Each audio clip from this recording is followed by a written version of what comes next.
স্বাস্থ্য ব্যবস্থাকে আমাদের মাননীয় প্রধানমন্ত্রী নির্বাচনের আগে আমাদের নির্বাচনী স্তরে সকলের জন্য সুস্বাস্থ্য নিশ্চিত করা আমাদের লক্ষ্য। সেই লক্ষ্যকে সামনে রেখে দেশের বিভিন্ন প্রান্তরে আমরা যাচ্ছি। আজকে আমি এখানে আসলাম, বরিশাল সম্বন্ধে অনেক কথা শুনেছি, আমি সরাসরি দেখতে আসলাম।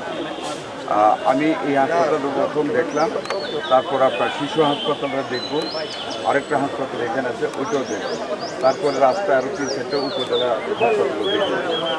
এখানে আমি যে খুব খারাপ পেয়েছি তা না, এটা বি ভেরি ফ্র্যাঙ্ক, দোষারোপ করলে হবে না। একজন স্টাফ অনুপস্থিত পেয়েছি যাকে আমি ক্লোজ করে ফেলছিলাম। ক্লোজটা করতাম না, কিন্তু মিথ্যার আশ্রয় দিয়েছে, বলেছে যাক মিথ্যা কথার জন্য ওষুধ কষ্ট হয়েছে।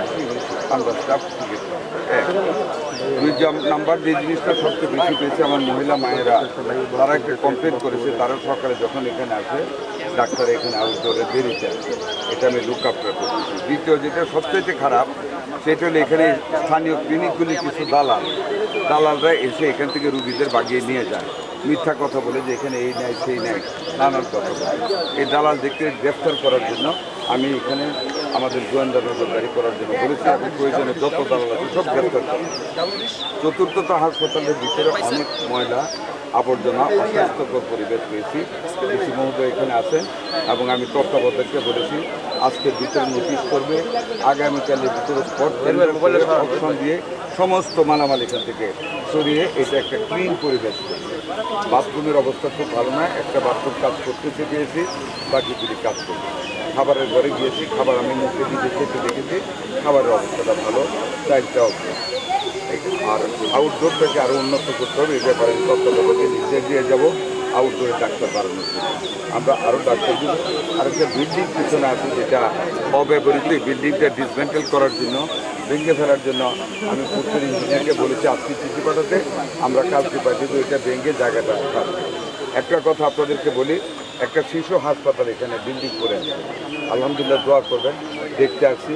এটা আগামী 3-4 মাসের ভিতরে আমাদের মাননীয় প্রধানমন্ত্রীর সাথে গতকালই মিটিং হয়েছে, আমরা পূর্ণাঙ্গভাবে চালু করার চেষ্টা করবো, যাতে করে আমাদের বরিশালবাসী, দক্ষিণ এলাকার মানুষ যাতে ভালো সেবা পায়, শিশুরা যাতে চিকিৎসা পায়, ওইটারও আমরা ব্যবস্থা করতে চাই। আপনারা জানেন আমরা 1 লক্ষ জনবল নিয়োগ করতে যাচ্ছি আগামী জুলাই থেকে। গত 17 বছরের দুঃশাসন, আমাদের হাতে কোনো টাকা পয়সা দিয়ে যায় না, বিল্ডিং করেছে, জনবল নেয়, ডাক্তার রিক্রুট করে নাই, মানে যত সব কাজ করেছে এই ধরনের, এগুলি ওভারকাম তো এক রাত্রে একদিনে করা যাবে না, আমরা চেষ্টা করতেছি।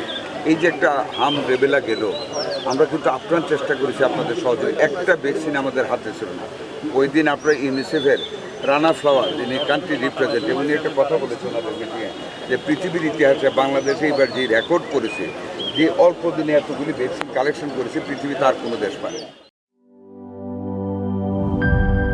সব সমস্যার সমাধান হবে এই সস্তা কেবল বদলে বিজলি কেবলস লাগালে। বিজলি কেবল, নিরাপদ আজীবন।